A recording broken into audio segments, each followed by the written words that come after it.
já passou seus recados. Vamos pedir uma vez mais para verificarem seus celulares se estão devidamente desligados. Esse momento é um momento nosso, é um momento único em que temos a oportunidade de estudar um pouco mais a doutrina espírita e o livro dos médiuns. Hoje falaremos do capítulo 14, que é intitulado Médiuns, a variedade de médiuns. Então vamos aproveitar esse momento, é um momento único, repito, nosso, para o nosso aprendizado, para a nossa reflexão. Ao chegarmos à nossa querida Casa Espírita, recebemos uma página que irá abrir os nossos trabalhos. E o título da página é Estudar Sempre. Antes, uma citação do Espírito Emmanuel que nos diz assim: se abraçastes na doutrina espírita o roteiro da própria renovação, em toda parte és naturalmente chamado a fixar-lhes os ensinos. E aí Martins Peralva amplia esse pensamento. A maioria dos homens habituou-se a crer que o médium só o é aquele que, em mesa específica de trabalhos mediúnicos, psicografa ou fala, ouve ou vê os espíritos, alivia ou cura os enfermos.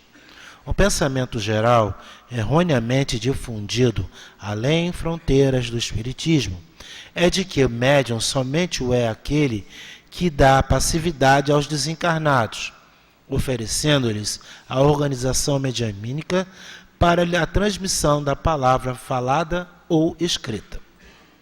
Em verdade, porém, médium somos todos nós que registramos, consciente ou inconscientemente, ideias e sugestões dos espíritos, externando-as muitas vezes como se fossem nossas. Ao discutirmos tema elevado, em qualquer lugar e hora, somos algumas vezes intérprete de espíritos sérios que de nós se aproximam, atraídos pela seriedade da conversação. Contrariamente, em momentos de invigilância vocabular, no trato com problemas humanos, atraímos espíritos desajustados que, sintonizados conosco, nos fazem porta-vozes de suas induções. O aprimoramento moral contribui para que, na condição de médiuns, de receptores da espiritualidade, afinizemos com princípios elevados. O estudo e a fixação do ensino espírita coloca-nos em condições de mais amplo discernimento da vida, dos homens e dos espíritos. A doutrina espírita possibilita a defesa do médium, resguarda-o contra processos obsessivos, equilibra-o no dia a dia da existência. O conhecimento doutrinário beneficia aqueles que, em sessões mediúnicas, operam no intercâmbio, assim como aqueles que, sem se perceberem, transmitem na conversação inspirações da esfera espiritual. Estudar sempre dá segurança à caminhada. Martins Peralva, do livro Mediunidade e Evolução, editora FEB. Então, depois dessa página bem reflexiva para todos nós, façamos a prece inicial da abertura dos nossos trabalhos. Procurando esquecer os ressentimentos da luta diária, aproveitando esse momento que é nosso, em que temos a casa de Leon Denis aberta para nos ligarmos cada vez mais a Deus e assim dizer: Pai querido, em nome de Jesus, nosso mestre e irmão, queremos te agradecer por mais esse dia de vida, pela oportunidade, Senhor, de estudar essa doutrina quão maravilhosa que está cada vez mais aclarando as nossas mentes e acalmando os nossos corações. Abençoa, Senhor, o nosso propósito da noite de hoje, que é de estudar o livro dos médiuns. Na certeza sempre do teu amparo, ainda te pedimos que envolva os nossos irmãos que estão na assistência, que estão distante de nós, ao nosso irmão Joaquim, que irá nos dirigir o pensamento em torno do estudo. E durante os passes, a nossa irmã Aline Costa falará aos nossos corações do teu Evangelho. Por isso, Senhor, sempre na certeza do teu amparo, do teu amor, em nome da espiritualidade amiga da nossa casa, de Kardec e de Denis, mas sobretudo em nome de Deus nosso Pai, que possamos dar por iniciado ao estudo da reunião pública da noite de hoje. Que assim seja, Senhor. Graças a Deus. Queridos irmãos, aqueles que estão chegando pela primeira vez à nossa casa, ou aqueles que nos acompanham através da internet, estudaremos hoje, do Livro dos Médiuns, o capítulo 14, que fala da variedade dos médiuns. Os itens a estudar é o item 159 a 163. E a pedido do nosso irmão Joaquim, até para que também ele tenha mais tempo, lerei apenas o item 159, pedindo aos nossos irmãos que em seus lares, em suas residências, deem continuidade a essa leitura. Então diz assim o item 159. Qualquer pessoa que sinta num grau qualquer a influência dos espíritos é por isso mesmo médium. Esta faculdade é inerente ao homem e, por conseguinte, não constitui privilégio exclusivo. Assim, há poucas pessoas nas quais dela não se encontrem rudimentos. Pode-se, portanto, dizer que todo mundo é, mais ou menos, médium. Entretanto, usualmente, esta qualificação só se aplica àqueles nos quais a faculdade medianímica está nitidamente caracterizada e traduz por seus efeitos patentes de uma certa intensidade, o que depende, então, de uma organização mais ou menos sensitiva.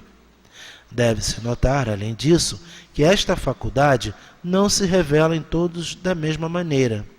Os médiuns possuem, geralmente, uma aptidão especial para esta ou aquela ordem de fenômenos, o que faz com que formem tantas variedades quantas espécies de manifestações.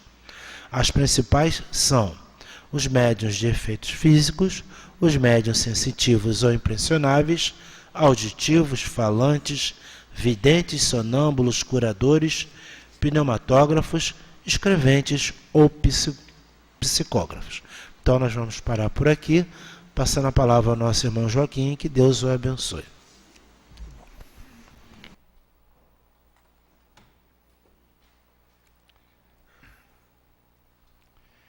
Meus irmãos, minhas irmãs, que a paz de Jesus continue junto aos nossos corações.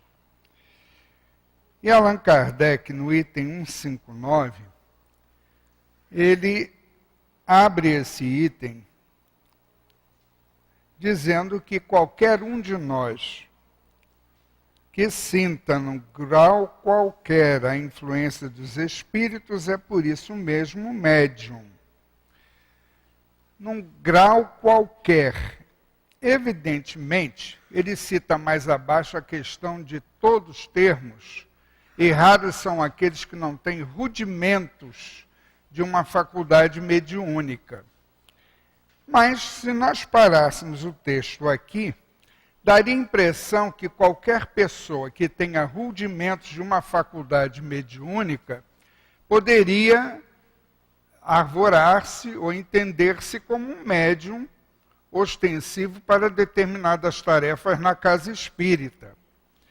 Mas ele mais abaixo faz a ressalva que usualmente usa-se a palavra médium, ou tem-se esta qualificação aplicada àqueles cuja faculdade medianímica está nitidamente caracterizada e traduz por efeitos patentes. Porque uma coisa eu chegar à casa espírita e dizer que aos 5 anos de idade eu vi um espírito. E chegar aos 40 dizendo que agora vi outro. É um espaço de tempo muito longo para que você possa, em realidade, se identificar com essa faculdade mediúnica ou se dizer um médium vidente.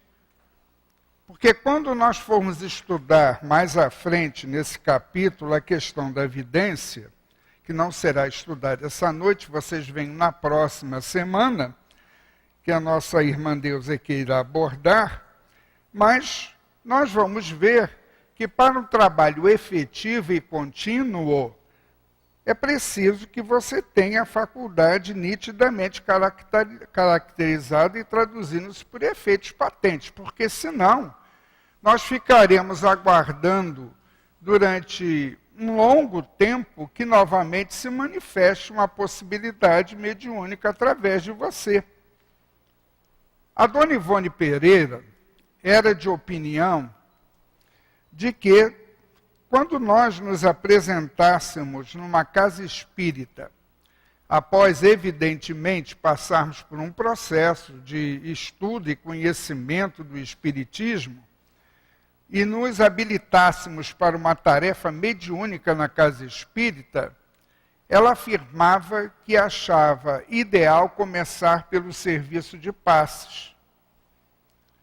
E muitas casas espíritas adotam isso, embora ainda encontremos casas espíritas que tenham aquelas chamadas reuniões de desenvolvimento mediúnico, em que, em realidade, não vamos desenvolver, nós vamos nos educar, através do estudo, adquirindo conhecimento, e através de um treinamento dentro de uma determinada faculdade mediúnica, para depois entrarmos no serviço contínuo dentro da casa espírita.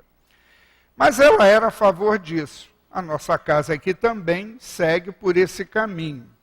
E outros centros espíritas adotaram isso. Porque quando nós começamos a dar o passe, nem sempre, quando nos apresentamos com esses rudimentos de faculdades mediúnicas, nem sempre nós conseguimos traduzir adequadamente aquilo que sentimos e registramos. Porque para muitos de nós, isso começa de uma forma um pouco nebulosa. Não começa você escutando o Espírito, não começa você vendo o Espírito, não começa você sentindo, registrando profundamente a presença dos chamados Espíritos ou dos desencarnados. São sensações que pipocam junto ao nosso organismo que nem conseguimos definir direito o que é isso. E, quantas vezes, somos até encaminhados para certas terapias e atendimentos médicos, porque julgamos que estamos com algum problema de ordem física, orgânica, porque não conseguimos perceber de imediato que isso seja uma faculdade mediúnica. Então, começa-se pelos passos.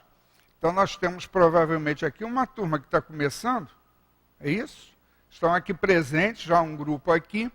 Então, nós vamos iniciar pelos passos, e ele dizia que à medida em que nós fomos participando do trabalho de passos, e aí não há necessidade de mediunidade ostensiva, não há necessidade.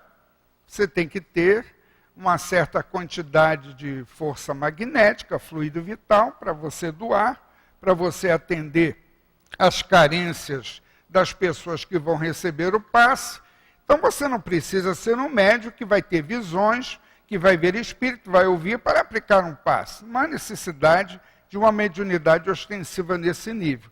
Mesmo porque, quando nós vamos aprender o passe, em reuniões públicas, não em tratamento espiritual, mas em reuniões públicas, nós temos todo um processo básico de como aplicar passos na reunião pública, que são 3 movimentos básicos, vocês já estão sabendo e espero que respeitem. E sigam ao pé da letra o que aprenderam. Então, nós vamos, na medida que isso vai acontecendo, nós vamos participando desse processo, nós vamos percebendo se determinadas sensações vão se tornando mais ostensivas. Por isso que o passe é ideal para isso. Nós já tivemos pessoas que vieram de centros espíritas, onde havia essa reunião de desenvolvimento. E nós não estamos falando aqui de público como uma crítica. É uma norma, é uma regra da casa, evidentemente o plano espiritual assim orientou, assim se faz. Mas algumas pessoas chegam dizendo, mas a pessoa que dirige, às vezes fica dizendo que tem espírito perto de mim e que eu tenho que incorporar. Eu não estou sentindo nada. Assim, evidentemente, você não vai mistificar. Não se pode mistificar uma coisa que você não está conseguindo identificar corretamente. Então, como nós fazemos um processo de acompanhamento, nós não podemos induzir aquele que está começando em mediunidade a sentir isso aqui, porque eu, num caso, um médium mais experimentado, estou percebendo determinadas coisas junto àquela pessoa, quando ela ainda não está com a sua faculdade mediúnica devidamente aflorada. Ora, então, médiuns experientes assim procedem. E o plano espiritual, em grande parte, também está achando que dessa forma é melhor a gente iniciar no processo mediúnico para ver se durante este período em que estaremos aplicando o passe, se vamos percebendo sem fantasias, sem imaginações, sem ideações, se de fato aquilo espontaneamente está acontecendo no momento em que eu estou aplicando os recursos magnéticos junto ao paciente. Porque assim nós não vamos ter dúvida com relação ao que estará acontecendo conosco nesse momento. Mas aí Allan Kardec faz aqui dizendo uma coisa importante, quando ele diz que a mediunidade, essa faculdade mediúnica, não vai se revelar em todos da mesma maneira. Porque às vezes escutamos os médiuns veteranos apresentarem a sua experiência, a experiência do médium veterano. Não é a experiência de quem está começando. Então é preciso separar aí as coisas. A pessoa fala da sua experiência, da sua vivência no trabalho mediúnico. Mas eu não posso achar que vai ser exatamente aquilo que vai acontecer comigo no momento que eu iniciar minha tarefa na mediunidade. Eu não posso acreditar dessa forma. Eu tenho que entender que ele está passando para mim uma determinada orientação do que aconteceu com ele. Mas, como a mediunidade não vai se revelar da mesma maneira, eu tenho que levar em consideração que, através do passe, isso vai acontecer naturalmente se eu tiver uma programação efetivamente preparada antes de encarnar para exercer uma outra situação dentro da mediunidade. Então eu deixo a coisa transcorrer naturalmente, para ver como as coisas vão ficar mais à frente. Há um período para isso, há um tempo que nós temos que nos dar para isso. E, como ela não vai se manifestar da mesma maneira, eu posso achar muito interessante, como eu vi uma época que o Chico começou a aparecer na televisão. Pinga Fogo foi uma das primeiras vezes que ele apareceu. E foi um caso sério nas casas espíritas, nos centros espíritas, porque as pessoas ficaram entusiasmadas com a psicografia do Chico.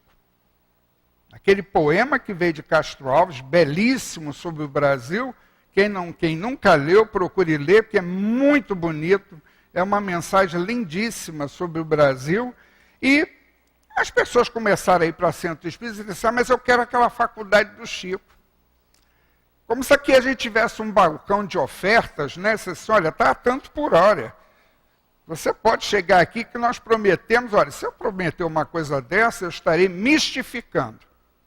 E estarei abusando da boa-fé de quem está vindo com esse tipo de ideia, que eu preciso esclarecer. Não, a faculdade mediúnica do Chico foi trabalhada durante séculos.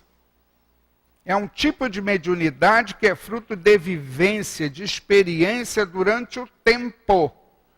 Então eu não posso improvisar uma coisa naquele nível, quando ainda talvez eu não esteja preparado, ou só esteja preparado para começar pelo passe, antes de pensar que ser um médium psicógrafo. Há muitos anos aqui na casa, esse prédio aqui ainda nem existia, isso foi nos anos 78, por aí, ainda não tínhamos esse prédio, isso aqui era um terreno baldio, que tinha dono, né? Era baldio, mas tinha dono. Então, nós tínhamos aparecer um senhor aqui no centro, um sábado à noite, dizendo que era um médium, que era médium psicógrafo. E, segundo Allan Kardec, isso está na Revista Espírita, uma delas, Allan Kardec ele fazia o seguinte, quando a pessoa chegava dizendo que era médium disso ou daquilo, Ele, principalmente nas comunicações chamadas inteligentes, ele procurava programava uma reunião, recebia a pessoa e pedia para ela se concentrar, já que ela se dizia médium nesse campo da psicografia, que era o caso, então que ela se concentrasse e vamos ver o que é que o plano espiritual tem a dizer através de você. E houve um caso até que um médium lá chegou, precedido assim, ele mesmo fazia a sua própria fama, né? E se autotitulando um excelente médium, psicógrafo, que ele estava se apresentando porque a sociedade espírita poderia valer-se das suas faculdades mediúnicas, das suas aptidões e tudo. Bom, quando alguém chega falando muito, se autopromovendo, o presidente de uma casa, os diretores de uma casa espírita precisam agir com cautela. Que médium humilde, um médium consciente do seu valor, não precisa se autopromover. Aquilo que acontecer através da sua faculdade mediúnica já será a prova do dom que ele possui. Então, com relação a Kardec, o fulano lá se concentrou, não saía nada, não conseguiu escrever, e ele disse assim, que hoje eu não estou muito bem. Então, aí o Kardec marcou um outro dia. No outro dia também não veio nada. Então, Kardec disse a ele, olha, meu filho, você então tenta primeiro trabalhar mais a sua faculdade, etc. e tal, mas no momento não é possível servir-se de você, porque eu estou notando que se você fosse um médium mesmo, psicógrafo, o seu guia daria uma comunicação. Não haveria impedimento, ainda mais com o ambiente aqui está mais do que preparado para isso. Mas aqui na nossa casa, ocorreu neste ano, em 77, 78, esse senhor apareceu, e dizendo que recebia, sim, entidades de alta... Quando fala que já recebe entidades das altas planúrias espirituais, eu digo assim, nossa, como é que ele consegue? Porque a médica recebeu até Jesus. Chico está esperando até hoje. Não sei se ele já desencarnado conseguiu ver Jesus. Mas, quando encarnado, nunca Jesus se manifestou, nem o colégio apostólico também se manifestou por ele. Então, eu digo assim, puxa vida, o Chico já tinha uma mediunidade que considera-se até hoje uma mediunidade muito acima da média. E esse fulano se apresenta, e aí o altivo marcou uma reunião e pediu que mais uns 2, 3 médios ficassem presentes, né? E ele veio lá, deu lá uma comunicação, uma coisa simples. Então o altivo disse o seguinte, olha, vamos fazer o seguinte, sábado agora tem a reunião à noite. Só tínhamos reunião aqui à noite, reunião pública à noite nessa época. Então você vem aqui à noite, que você recebe, vamos ver se você consegue receber uma mensagem para a reunião da noite. Eu me lembro que o Gildo, a dona Neuza Gomes, a Neuza Trindade, que eram médiuns com possibilidade no campo da vidência, foram convocados e sentados ali próximo a uma mesa. Era uma mesa muito maior que isso aqui, e as pessoas ficavam sentadas ali em torno, o palestrante, e depois o altivo no final que vinha dar comunicação. Então o médium ficou sentado à cabeceira. Ocorreu um fato estranho, porque junto a esse médium, o espírito que estava se tornando visível para os videntes era um frei, com toda aquela característica de um frei franciscano, com aquela roupa, característica, etc. Isso não é problema, porque é um espírito que pode se comunicar através de um médium e pode dar assistência ao seu médium. Não há problema nenhum. Só que ele escreve a comunicação e no final assinou o nome de Emanuel, o Emmanuel, que é um benfeitor, o mentor espiritual de Chico. Pelo menos naquela época, quando ele estava aqui encarnado. Foi uma surpresa que o altivo, quando saiu lá da sala do receituário e veio para a comunicação, o doutor Hermas já tinha avisado para não deixar ler a mensagem que esse médium tinha recebido. Veja, o altivo estava recolhido numa sala, não estava sabendo nada do que estava acontecendo na reunião pública, estava numa sala fechada. E lá dentro da sala, o espírito, o mentor Hermann, avisou a ele, não deixe aquele médium ler a comunicação que recebeu. Você já imaginou o impacto que seria na reunião pública? A comunicação de um espírito que é profundamente vinculado ao Chico. Foi o diretor espiritual do Chico enquanto ele esteve encarnado como médium. Era o diretor espiritual, era o que conduzia e dirigia a faculdade mediúnica dele. Então, ele, que eu saiba, eu nunca ouvi falar que ele tenha dado uma comunicação que não fosse através de Francisco Cândido Xavier. Então, esse médium, quando foi uma outra reunião, um grupo, o altivo foi falar com ele, dizendo assim, olha, meu filho, você deve colocar o nome do espírito que te assiste, que te ampara e protege. Porque há certos nomes que são muito vinculados a determinados médiuns. É como Joana de Ângeles, através do Divaldo, o próprio Dr. Bezerra, que foi o Charles, que foi aquele um espírito muito ligado a Dona Ivone Pereira. Não é que esses espíritos não possam se manifestar por outro médium, mas eles têm uma missão específica junto àquele médium. Então, para que você vai ficar utilizando ou interpondo o nome numa comunicação que não é do espírito, não é o nome do espírito? E ele disse assim, mas é Emmanuel, tenho certeza disso. Bom, Emmanuel, que eu saiba, nunca foi frei. Né? Parece que ele foi ligado aos jesuítas, na época que ele reencarnou. Esteve reencarnado nessas condições. Então, foi explicado ao médium isso, e o médium levantou e disse o seguinte, na minha opinião, este centro só tem gente obsidiada. Inclusive eu, que eu estava lá assistindo, também fui chamado de obsidiado. E ficamos assim, porque nós não queríamos menosprezar a faculdade mediúnica da pessoa. Mas você tem que entender que a faculdade ela pode ter muitas maneiras de se revelar. E o próprio plano espiritual não tem necessidade de ficar utilizando determinados nomes para se identificar através do médium. Isso aqui a gente não vamos estudar no livro dos médiuns esse ano todo. Vai ter muitos pontos no livro dos médiuns sobre isso. Não há necessidade disso. Ah, tá, doutor Bezerra. Sim, nós podemos ter afinidade com um determinado espírito. Mas é preciso, aí que entra essa questão de você não ter só rudimentos de faculdades mediúnicas. Você precisa verificar se essa faculdade mediúnica pode ser trabalhada para ela crescer em você, chegar a um nível tal que você tenha uma percepção clara de quem te ampara, te apoia e te assiste para uma tarefa específica. Há casos que você, em grupos espíritas, há benfeitores espirituais que passam orientação. O Dr. Hermann fez disso aqui muito quando o altivo estava encarnado, dizer, olha, você vai começar por isso, mas isso, depois isso. Ele especificava, agora já está, modificou. Há uma modificação, o altivo não está mais aqui encarnado. O Dr. Hermann continua e o altivo também continua aqui na casa. Mas naquela época, a faculdade mediúnica do altivo permitia isso.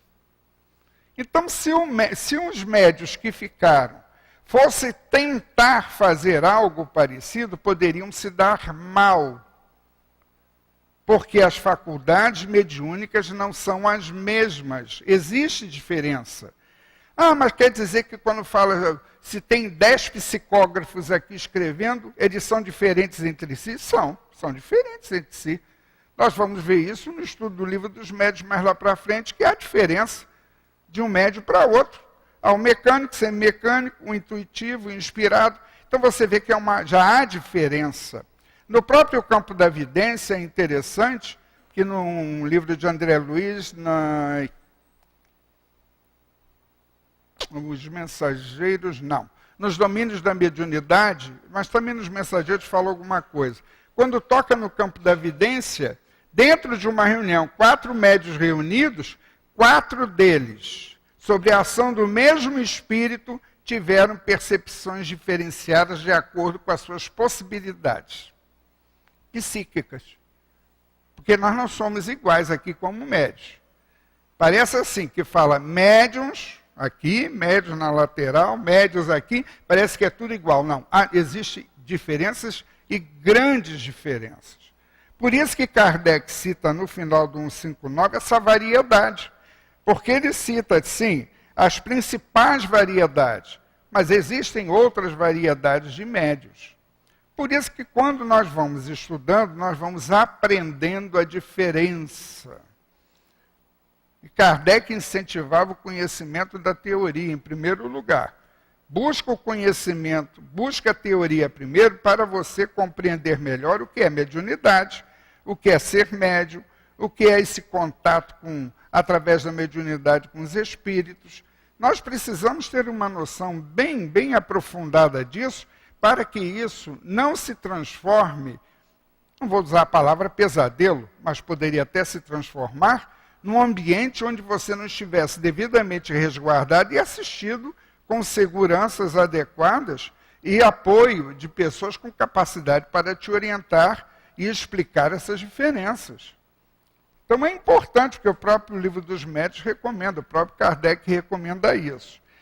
Mas fazer um trabalho de intercâmbio com o plano espiritual faz-se necessário para a pessoa ter essa mediunidade bem caracterizada. Então, o que é necessário para ser psicógrafo? Para ser vidente, auditivo, falante, um médium de incorporação, aquele que produz efeitos físicos que nós vamos ver nos itens seguintes, que não vamos entrar nessas faculdades propriamente ditas, que vai ficar para a próxima segunda-feira. Mas, em cada um desses casos, nós precisamos realmente ter uma clareza está muito claramente definido as nossas possibilidades. Mas primeiro comecemos pelo passo. Então, aquele que esteja presente à casa, assistindo esse estudo ou nos escutando, nem tenham pressa em ser médiuns. Mas me disseram que se eu não trabalhar mediunicamente, eu posso ficar louco. Será que isso de fato vai acontecer? Só se você tiver o germe da loucura. Porque se você não tiver o germe da loucura, não tiver no seu DNA, não vai acontecer tal coisa. Então não é por aí. As pessoas não têm que vir ser médiums para evitar que a sua vida ande para o lado, para frente, para trás, para o alto. Não tem nada a ver essas coisas. Nós temos que definir assim. Não, eu tenho uma possibilidade de trabalhar mediunicamente. Já fui informado. Eu vou me esclarecer como é que eu vou, então, dar os passos iniciais nesse sentido. Já que eu não conheço absolutamente nada disso. As pessoas, às vezes, querem chegar e reclamam. Atualmente, a maioria das casas espíritas implantaram os chamados cursos de estudos de espiritismo para esclarecer as pessoas. Porque, muitas vezes, nós trazemos em espírito uma série de concepções e de entendimento de vida espiritual, de religiões que já tivemos em outros tempos. E queremos chegar, às vezes, dentro do espiritismo ou numa casa espírita, implantando certas tendências e ideias que pertencem a outras religiões.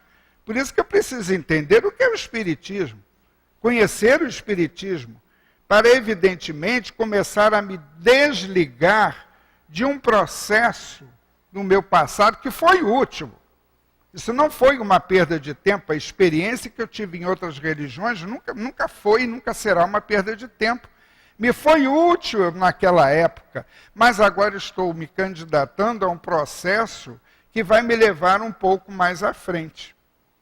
Até onde eu posso chegar, evidentemente, de acordo com a minha capacidade de entendimento e de percepção.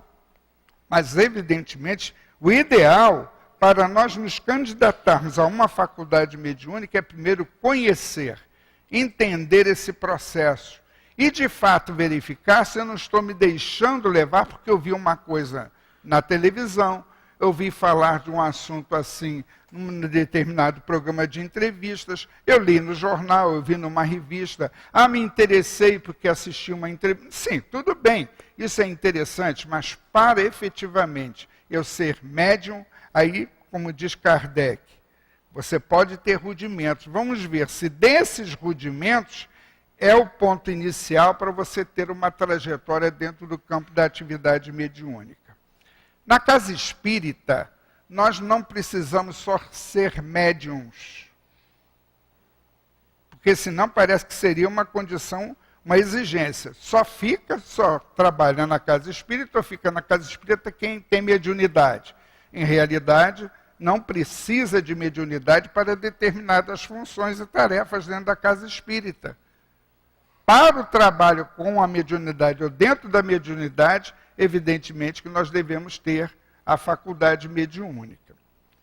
Aí Kardec vai entrar aqui na questão dos médios de efeitos físicos.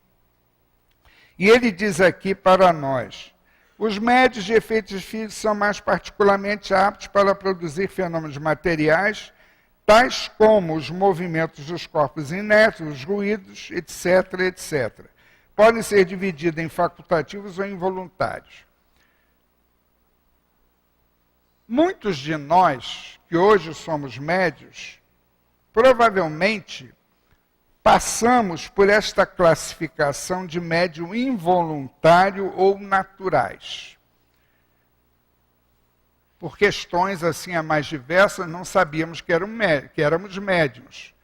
Embora, claro que de pessoa para pessoa isso varia, a questão dos registros e percepções, mas algumas coisas diferentes aconteciam conosco e nós não conseguimos explicar corretamente. Eu conheci uma pessoa que ela até chegar a frequentar um centro espírita, ela pertencia à igreja protestante. Só que ela tinha uma vidência que era uma coisa assim muito interessante. Ela por diversas vezes, isso narrado por ela, uma pessoa séria, equilibrada, trabalhadora muito ativa no meio espírita, trabalhou muitos anos no centro espírita em Madureira, ela dizendo para mim que quantas vezes, quando ela era protestante, era natural para ela cumprimentar espírito. Mas ela chegava num velório e via uma pessoa assim, cumprimentando as pessoas, e às vezes cumprimentava uma pessoa, ficava todo mundo olhando. Ela achava estranho as pessoas olharem, e ela cumprimentava a pessoa sentada.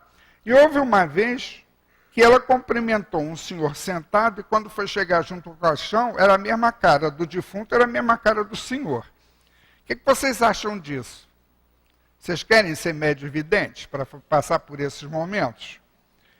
Isso para ela era naturalíssimo. A faculdade não lhe provocava nenhum mal-estar, nenhum inconveniente. E ela dizia que para ela era uma dificuldade ela identificar o que não era e o que era. Porque ela não sabia, ela não conseguia entender qual era a diferença. Já que a fé que ela tinha, a religião que ela abraçava, não tinha umas explicações muito positivas a esse respeito. E ela era muito até criticada pelas companheiras de fé, de religião, porque ela devia aprender a ser mais educada e não ficar fazendo esse tipo de coisa em determinados locais. Ela não fazia de propósito. A faculdade nela fluía naturalmente. Então, um marido que já era espírita, diante dessas situações, recomendou que ela fosse à casa espírita e começasse a ler livros, principalmente livros que abordassem esses aspectos aí de mediunidade, para poder entender-se e compreender aquilo que acontecia com ela. Então nós vamos ver que é um médium que ainda não era facultativo, era natural. Porque Kardec diz aqui no texto que o interessante é você ter consciência do que é isso. Entender-se nessa questão do dom, da faculdade mediúnica que você tem. Que isso é o mais importante, porque é isso que vai te trazer uma relativa tranquilidade ao lidar com os processos mediúnicos. Porque eu chegar numa casa espírita, isso era muito comum há 60, 70 anos ou mais atrás.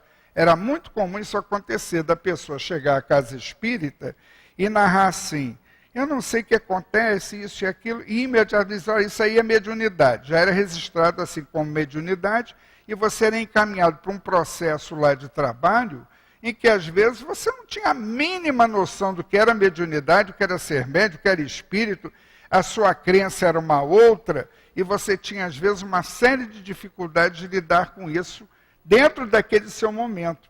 Eu conheci pessoas que sofreram muito no início por causa disso, porque não tinham a mínima noção do que era essa coisa. O ser médium, ter mediunidade e ter que lidar com esse processo do contato com os espíritos. Bom, então Kardec diz que o ideal é você passar dessa ignorância, dessa falta de entendimento desse processo de mediunidade junto a você, para um processo do médium facultativo, que ele diz que é aquele que tem a consciência do seu poder e que produz fenômeno espírita por ato de sua própria vontade. Evidentemente, quando fala aqui por ato da sua própria vontade, é no sentido que você vai ser um instrumento na mão dos espíritos em determinada hora, em determinado dia. Quer dizer, você tem a sua vida programada para isso. Porque também eu posso assim, bom, hoje eu quero fazer o fenômeno X, mas acontece que eu sou o doador do fluido necessário para que o espírito, sim, porque quem vai produzir o espírito não sou eu. Eu dou aquilo que eu tenho de possibilidade mediúnica para o espírito agir, principalmente no campo dos efeitos físicos. Eu tive a oportunidade de conhecer alguns médiuns nesse campo. Antes de vir aqui para o Leon Denis, em 1970, conheci muitos médiuns nesse campo de efeitos físicos. Muito interessantes, e cheguei a participar de um grupo onde havia a materialização e até voz direta. Interessante tudo aquilo, mas ainda bem que eu já conhecia alguma coisa de doutrina, já tinha lido alguns livros. Isso me possibilitou um entendimento do que estava acontecendo na reunião. Porque a pior coisa é você estar num ambiente vendo uma coisa acontecendo e não ter noção do que é aquilo. Então, se você já tem um conhecimento prévio, isso te ajuda a entender. Por exemplo, se nós pegássemos o grupo aqui, que está iniciando no passe, e dissesse para eles: não, estende a mão e sacode a mão. Não, sacode a mão. É só sacudir a mão que o fluido sai. Tá bom. Vai sacudir a mão, pela tua vontade e desejo de ajudar, o fluido vai sair. Mas acontece que você pode dispersar. Então, se há médios que dá passe para o alto, eu digo assim, mas ele está dando passe no teto ou tem que dar na pessoa? Isso você tem que aprender. Então, assim, não tem problema não, dá passe é uma coisa muito simples, faz assim. Faz assim que o fluido sai, é uma beleza. Mas quando você está numa casa onde você tem toda uma orientação específica para esse trabalho, você sabe que primeiro vai dispersar. Não vou dizer limpar, que tem gente que não gosta que use esse termo limpar. Então vamos lá dispersar, para depois colocar o fluido, para depois harmonizar. Que essa é a regra básica do passe em reunião pública. Ora, é muito diferente do que você ser colocado, de repente, num trabalho desse, depois de algumas explicações, senão é só sacudir a mão que o fluido sai. Sim, sai, mas é melhor você aprender a direcionar o fluido para isso. Porque vai fazer assim, vai ter melhor aplicação e o fluido vai ser mais direcionado para as necessidades da pessoa que está ali recebendo o passe. Kardec diz que está longe de existir nesses médios de efeitos físicos o mesmo grau de poder. E ele diz que os efeitos mais simples são rotações de um objeto e pancadas. Bom, a mediunidade ela é muito variada. Eu, quando participei desse grupo de efeitos físicos, de reunião dedicadas a esse tipo de fenômeno, de efeitos físicos, eu percebi que determinados médios lá tinham um tipo de poder e outros não. Quando uma moça, ela jovem ainda, bem jovem, ia para a cabine fazer a doação dos fluidos necessários, ocorria muito fenômeno de luzes. É interessante, é difícil explicar, porque não é esse tipo de luz aqui, não. É uma luminosidade muito diferente mesmo, que parecia... Não sei, é difícil explicar aquela luminosidade, mas eram luzes que ficavam espocando assim no ambiente, e ela era uma médium que tinha uma facilidade muito grande de produzir voz direta. E eu nunca vou esquecer que uma vez, num fenômeno desse de voz direta, eu tinha cometido uma quebra de regra para essa reunião, porque a gente acha que casa espírita não tem que ter regras e normas, tem que ter, para que as coisas caminhem dentro de um certo parâmetro em equilíbrio. E eu dizendo assim, mas é bobagem, o que eu fiz foi bobagem, isso daí não vai interferir em nada. Tudo bem, não contei para ninguém. Não falei com a médium, não falei com o dirigente do grupo, fiquei na minha, fechei a boca, porque eram 3 dias de rigorosa dieta. Você não comia carne, abstinência de sexo, de determinados tipos de lazeres, de bebida alcoólica e outras dependências dessas aí por aí. Então nós tínhamos que ficar quase num estado, não vou dizer de santidade, mas naquela época eu achava que era próximo disso. Eu achava que era próximo da santidade, porque era tanta coisa que não podia fazer, e eu jovem, com 19 anos, e tudo bem, fui para a reunião, aí digo assim, bom, ninguém sabe o que aconteceu, eu vou ficar calado, e vai correr tudo bem, porque eu não falei com ninguém está sabendo de nada. Eu fiquei lá quieto na reunião, na maior cara de pau. Pode falar esse termo? Pode, né? Não, mas é cara de pau mesmo. Então fiquei olhando assim, aí, reza, Joaquim, rezava, muito contrito e tudo, né? E a gente cantava música. Era uma reunião muito diferente. Lá para as tantas, começa... Porque é interessante que essa questão da voz direta, ela começa com um ruído de algo assim, parece um pigarro, mas não é bem pigarro não. Vai começando a fazer um som, como se fosse algo arranhando, ou você estivesse experimentando. Quando o microfone faz uns sons característicos que você vai experimentar, aí assim, lá vem voz direta. Aí se manifesta um espírito, que ele ele se apresentava como um garoto, de uns 7 para 8 anos. E ele começou a falar lá e tudo mais, dizendo o seguinte, olha, vocês não se esqueçam da dieta, não se esqueçam de se manter dentro do padrão, das recomendações. Eu comecei a ficar preocupado. Eu digo assim, meu Deus do céu, o que vai sair? Porque esse menino, ele tinha uma...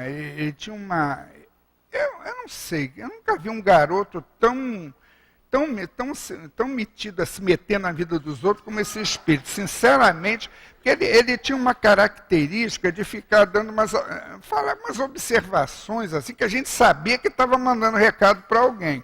Então, quando ele começou a falar, eu fiquei gelado. Eu digo assim, meu Deus, é agora. O que será que vai acontecer? No final daquilo tudo, ele fala assim, não é Joaquim. Quando não falou não é Joaquim, eu não sabia, eu não podia levantar, porque a sala no escuro, a gente sentar tinha que ficar quieto, né? Eu digo assim, meu Deus do céu, olha que esse garoto, se eu pego esse menino, ele vai ver comigo. Eu pensei mesmo, eu digo assim, se eu pego esse garoto, eu era 19 anos, era uma criança, né? Pego pela orelha e ele ia ver comigo. Hoje em dia não pode fazer mais isso não, tá? Isso foi 1965, 66. Acabou a reunião, o povo já gosta. O povo já gosta, né? Perguntaram, todo mundo teve que perguntar, por que o Espírito falou isso? Eu disse assim, falou o quê? Ele falou para todo mundo. Não falou para mim, não. Ele disse assim, não, falou para você também. Também ele mexeu contigo. Esse negócio foi contigo. Não, foi com todo mundo. Não foi só comigo. Aí o dirigente falou, Joaquim, é melhor você explicar, né? Porque houve alguma coisa. Aí eu tive que contar que eu me aborreci numa quinta-feira, a reunião era no sábado, no trabalho, eu não podia ter me aborrecido, foi por questões lá, foi desagradável o que ocorreu, e eu me descompensei muito. Então, eu devia ter falado, ter sido honesto nessa época, devia ter dito. É como nós, se vamos para o trabalho mediúnico, eu posso não estar bem. Não é porque eu tive uma queda moral nesse dia, não. Não é porque simplesmente eu tive lá uma desavença, um aborrecimento no trabalho, alguma coisa. É melhor você chegar no dirigente e dizer, olha, eu tive um problema assim durante o dia. Eu fui assaltado, estou assustado, não sei o quê. Hoje em dia até nem é mais raridade, né? Você dá a satisfação. Eu não fiz isso, eu devia ter feito isso. Porque teria sido muito melhor do que o espírito vir de público, ter que fabricar uma garganta ectoplásmica, emitir aquele som de voz para dar aquela chamada geral que teve um recado direto para mim. Então a gente percebe que essas questões de dons, essa médium, quando não estava na cabine, era um outro médium, os fenômenos já eram de ordem diferente. Esse outro médium já tinha a possibilidade de espírito se materializar. E eu assisti materialização de espíritos. É bonito, é muito bonito, sim. Eu não vou dizer que não seja bonito. Mas com conhecimento é melhor para você lidar com o fenômeno. Porque muita gente participou de reuniões de efeitos físicos, aqui mesmo no Brasil, vamos nos reter aqui ao Brasil, no início do século XX, nós tínhamos Peixotinho, nós tínhamos Ana Prado, nós tínhamos outros médiuns, o Fábio lá em Teófilo Otoni também, que materializava espíritos.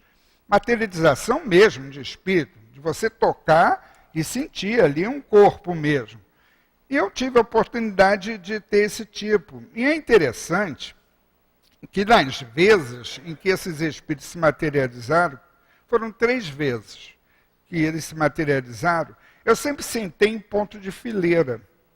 Na primeira cadeira aqui, a fileira, eu sentava aqui, eu não sei o que esses espíritos queriam fazer, porque quando eles passavam, tinha que esbarrar em mim.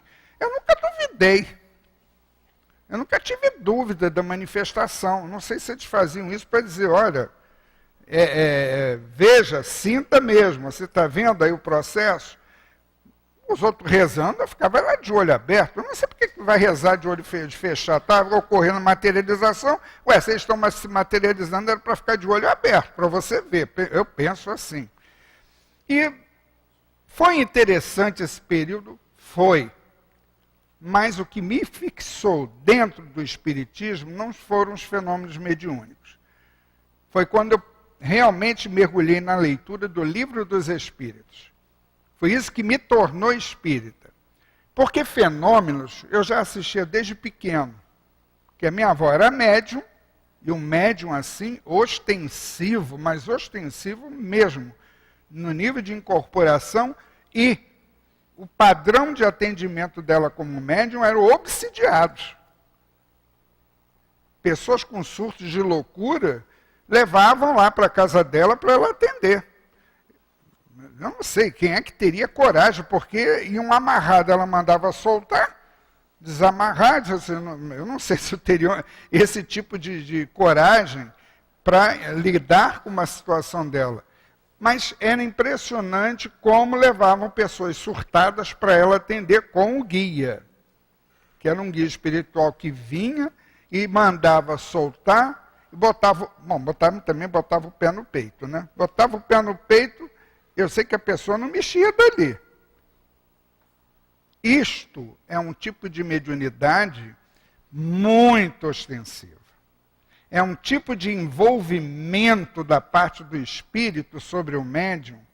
Aí tem que ter um nível de sintonia, simpatia e identificação muito grande mesmo. E uma fé somada à moral do médium. Porque Kardec fala lá no campo das obsessões, que vamos estudar mais lá para frente, que para atender essas situações, é possível, às vezes você tem que ter uma pessoa para atender mesmo, que o próprio indivíduo não consegue se liberar desse processo. Mas pode ter uma terceira pessoa para atender e socorrer. Só que é preciso ter a questão da moral aí. Porque se não tiver, o espírito provavelmente não vai se deixar aquietar ou se submeter àquele tipo de socorro ou atendimento que você está fazendo àquela pessoa envolvida por esse espírito obsessor. Allan Kardec, eu trouxe aqui uma coisa interessante sobre esses processos de efeitos físicos, em que Kardec diz que há processos obsessivos que podem ter essa característica dos efeitos físicos. Aqui na casa nós tivemos uma situação muito interessante com um senhor médium, isso ocorreu há muitos anos atrás, tem muitos anos isso, em que ele chegou aqui pedindo ao altivo que, pelo amor de Deus, socorresse a casa dele, porque não estava se tendo tranquilidade dentro de casa. O que acontecia? A esposa vinha aqui ao centro na condição de frequentadora, não era médium, ele que era. E ele dizendo, olha, minha esposa já está achando que é porque eu venho ao centro. Eu disse assim, bom, se você vem ao centro, faz um trabalho que a gente vincula ao bem, de socorro ao próximo, de amor ao próximo, tem assistência e cobertura espiritual, por que isso está acontecendo? Temos que analisar para ver o que está ligando, qual é a causa que está provocando esse processo. E ele dizia, Joaquim, lá em casa tudo voa. E o pior é que as teteias voam, quebram, porque se voasse, ficasse suspenso, não, caía, coisa que voava contra a parede. Uma vez ele disse que a televisão levantou do console, do móvel, e simplesmente levantou no alto e largaram. Isso não é coisa de guia espiritual. Isso não é coisa de benfeitor. Essas ações assim, nós temos que ver as causas. O que está levando isso a acontecer dentro da casa da pessoa? Ele tinha 3 filhas. Eu perguntei a ele, eu não sei por que eu fiz essa pergunta a ele. Escuta aqui, as tuas filhas vão, estudam e trabalham, né? Fulana chega, o que acontece? Isso acontece quando ela chega? Não. Quando a mais nova chegava, é que começava o negócio. Aí eu disse assim, então não é você, não é a tua mulher, não são as 2 filhas mais velhas, é a tua mais nova que deve ter alguma coisa aí em termos de mediunidade. E os espíritos encontram facilidade, ela não vem ao centro, ela não quer saber de centro espírita. Nem fale isso com ela, mas é bom que ela venha. É bom que ela venha, para ver se, através de um tratamento, um processo, e até da evocação de quem está provocando isso, para ver se este processo, que dava tanto prejuízo, se não seria ligado a um fator dela ter alguma faculdade mediúnica que propiciava esse tipo de situação dentro de casa. Bom, o homem acabou se afastando, porque a mulher não quis mais vir aqui e disse que a culpa era daqui. E botou a culpa no centro. Eu disse assim, olha, você vai, meu filho, mas provavelmente, se enquanto a sua filha não tomar essa decisão de buscar uma solução para isso, essas coisas irão acontecendo esporadicamente. Onde eu moro, havia uma família, mãe e filha, que era um problema sério dentro de casa. Só que lá não quebrava nada. Mas os sons eram de que quebrava tudo. Incomodava os vizinhos. Eram católicos, chamaram um padre, o padre exorcizou, fez prece e tudo, melhorava um tempo, daqui a pouquinho acontecia de novo.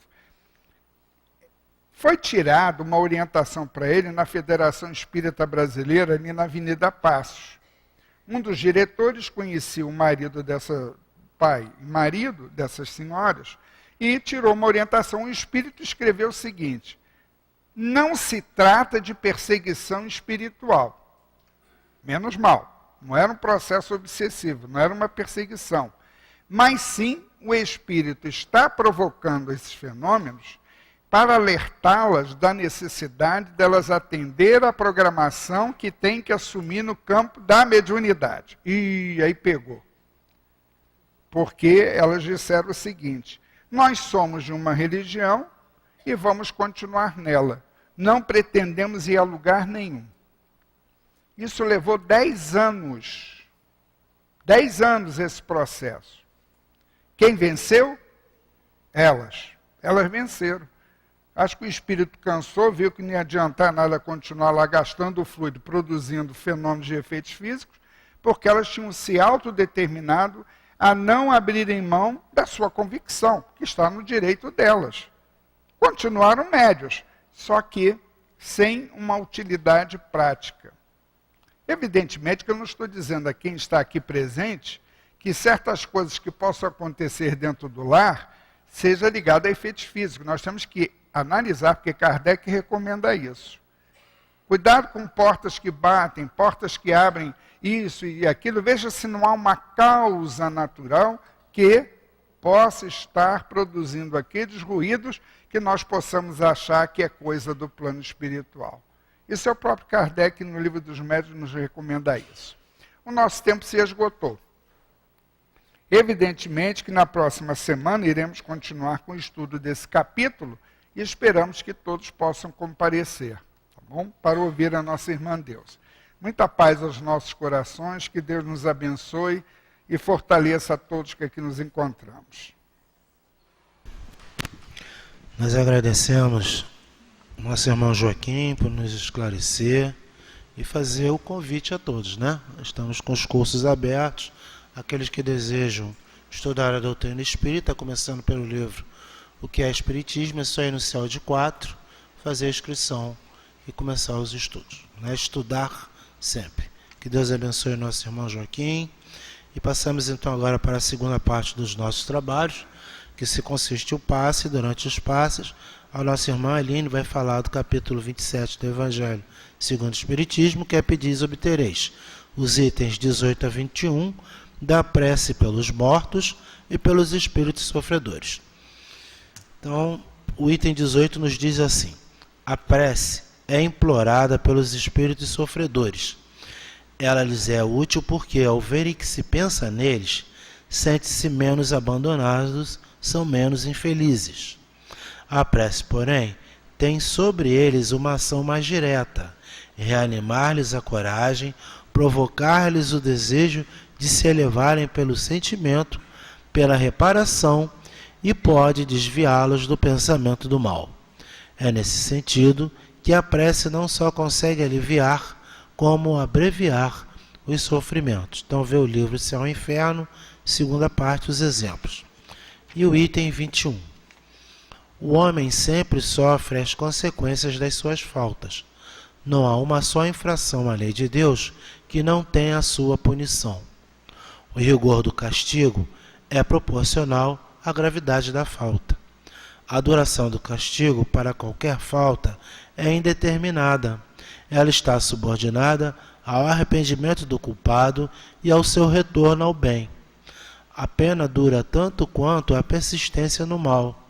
Seria perpétua se a obstinação no mal fosse perpétua, e de curta duração se o arrependimento for rápido.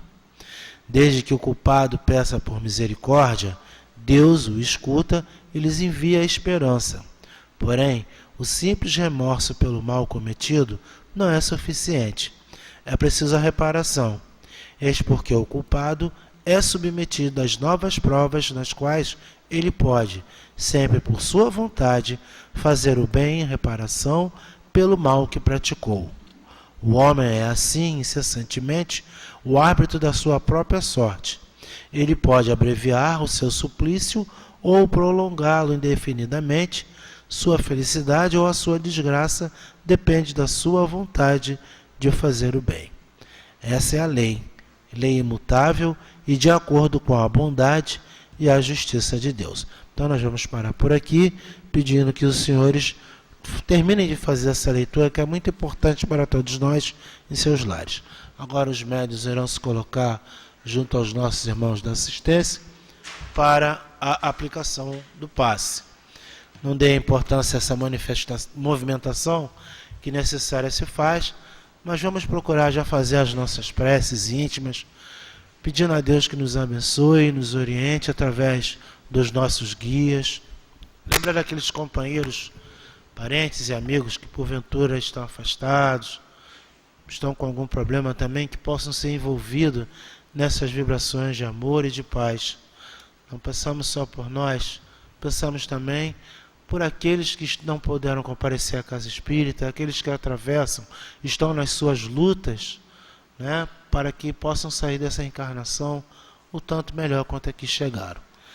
E nossos irmãos que nos acompanham através da internet, não dê importância também a essa movimentação, mas vamos colocar de uma maneira mais confortável, procurando refletir em torno do estudo que tivemos há pouco, fazendo as suas preces íntimas, sempre na certeza que receberemos aquilo que mais necessitamos. Vamos aguardar alguns minutos ainda, para que em breve façamos a prece e logo a seguir a nossa irmã Aline vai falar, nos trazer o comentário do Evangelho no capítulo 27, Pedis e obtereis. Temos sempre a certeza que Deus nos ampara, nos conforta, mas também devemos fazer a nossa parte, como disse a leitura. Não basta só o arrependimento, é preciso também a reparação. Que Ele possa sempre nos inspirar e que possamos estar atentos à intuição e inspiração dada pelos nossos guias espirituais para que possamos trilhar com mais firmeza, com mais segurança. Vamos então à prece. Senhor Jesus, recorremos uma vez mais ao Teu coração generoso, que através dos nossos guias espirituais sabem das nossas necessidades, o que mais precisamos, Senhor. Mas não podemos deixar de Te agradecer por esse momento, que também nos leva à reflexão, nos leva ao maior contato com a lei de Deus, esse Pai querido e amado. Por isso, Senhor, envolva a nossa irmã Aline, para que ela possa ser inspirada pelos seus guias e que o estudo e as reflexões possam sair de uma maneira que todos nós possamos entender. Abençoa, Senhor, a hora do passe. Que assim seja.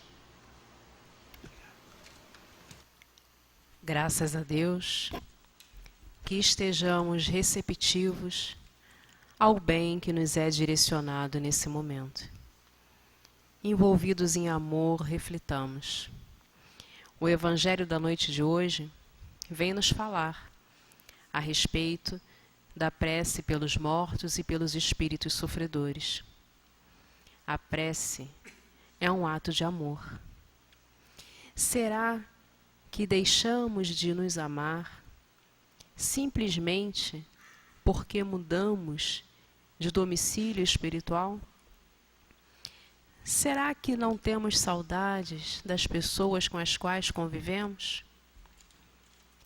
Será que aqueles que estão no plano espiritual não sentem tanta saudade de nós como nós sentimos deles? Então é esse pensamento que precisamos ter. A prece pelos mortos, porque em alguns círculos de pensamentos acredita-se que não adianta orar pelos mortos, porque só há mortos segundo a carne, claro, porque só existem duas possibilidades para eles, que é a salvação ou a condenação absoluta. Mas será que seria cristão a uma pessoa que, por exemplo, foi condenada a uma prisão perpétua? Seria cristão não endereçarmos a ela um carinho, um cuidado, um pensamento?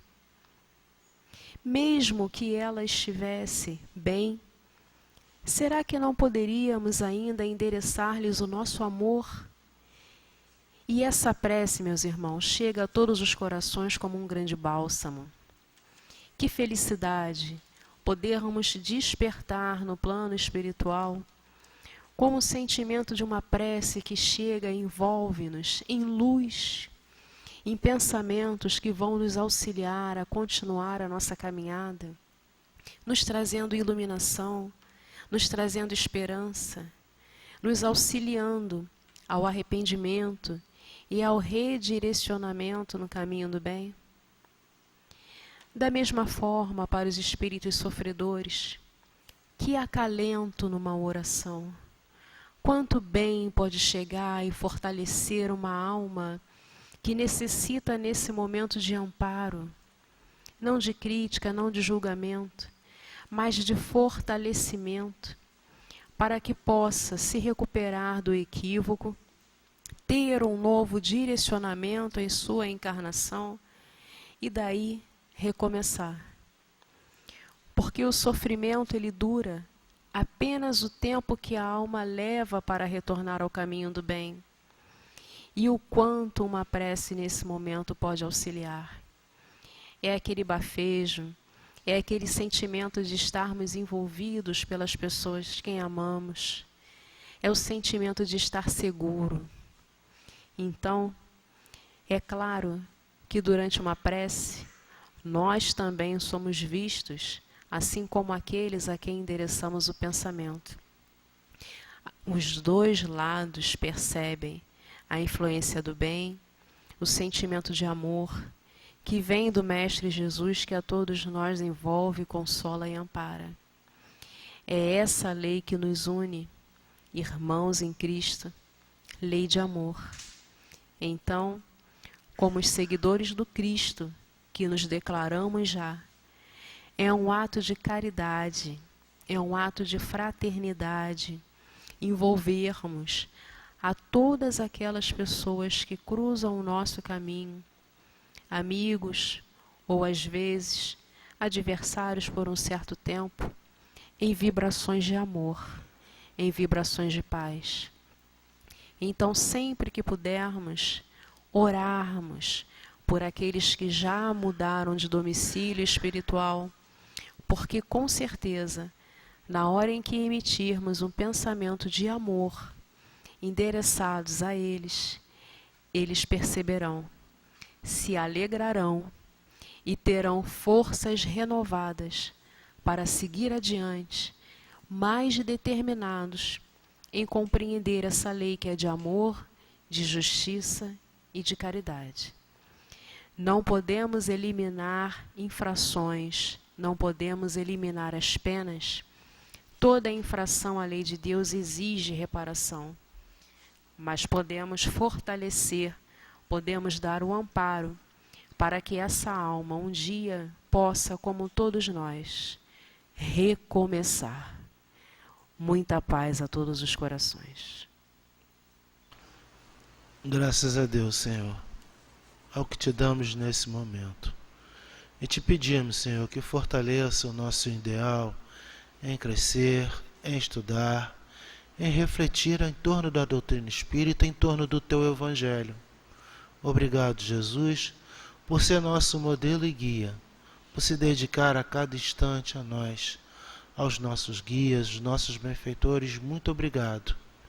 E te pedimos, Pai querido, em teu nome, em nome do Mestre, que envolva o nosso planeta, envolva o nosso Brasil e todas as nações que compõem esse mundo. Que possamos levar daqui aos nossos lares, nossos pontos de origem, essas vibrações de paz, de harmonia e de felicidade.